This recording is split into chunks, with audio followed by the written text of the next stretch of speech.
បាទសួស្តីបងប្អូនទាំងអស់គ្នាថ្ងៃនេះខ្ញុំមានវីដេអូថ្មីមួយទៀតហើយបាទពាក់ព័ន្ធពីការឆែកមើលនៅទូរស័ព្ទ 7 Plus ដែលមានបញ្ហាផ្នែកUSB បាទអញ្ចឹងវីដេអូមុនខ្ញុំ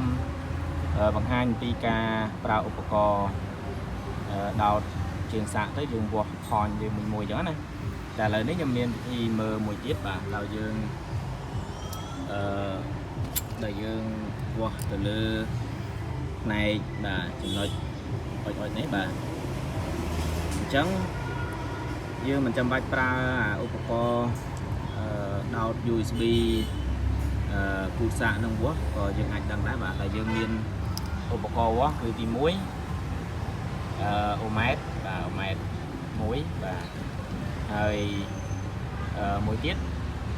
យើងមាន power supply បាទ power supply នេះគឺខ្ញុំដាក់4V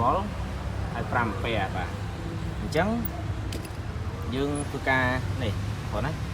យើងធ្វើការប្រើអូម៉ែត្រកែច្នៃបាទយើងបើកជីវ៉លចឹងមកបាទ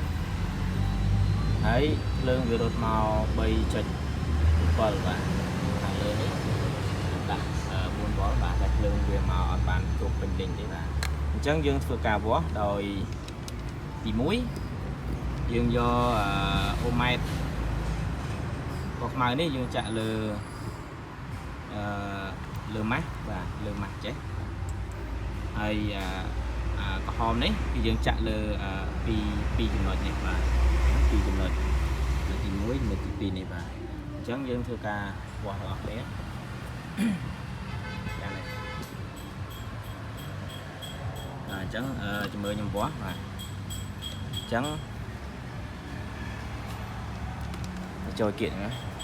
គៀកនេះអញ្ចឹងយើងចាក់ចឹងមកនេះយើងចុចទី1បាទអញ្ចឹងមើលលើនេះជាមួយចាក់បាទលើ1ម៉ែត្រឃើញវាធ្លាក់3ចុចវានៅតែ1ចុចទេហើយជើងទី2បាទជើងទី2ក៏ធ្លាក់ដូចគ្នាដែរអ្នកបងមើលក្នុងនេះបាទអញ្ចឹងយើងបញ្ជាក់បានថាទូរស័ព្ទនេះគឺមានបញ្ហាផ្នែក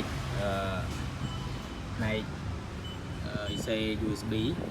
បាទ 100% បាទធ្វើទៅអត់ខុសទេបាទហើយ IC USB គឺនៅត្រង់នេះបាទអរគុណបាទ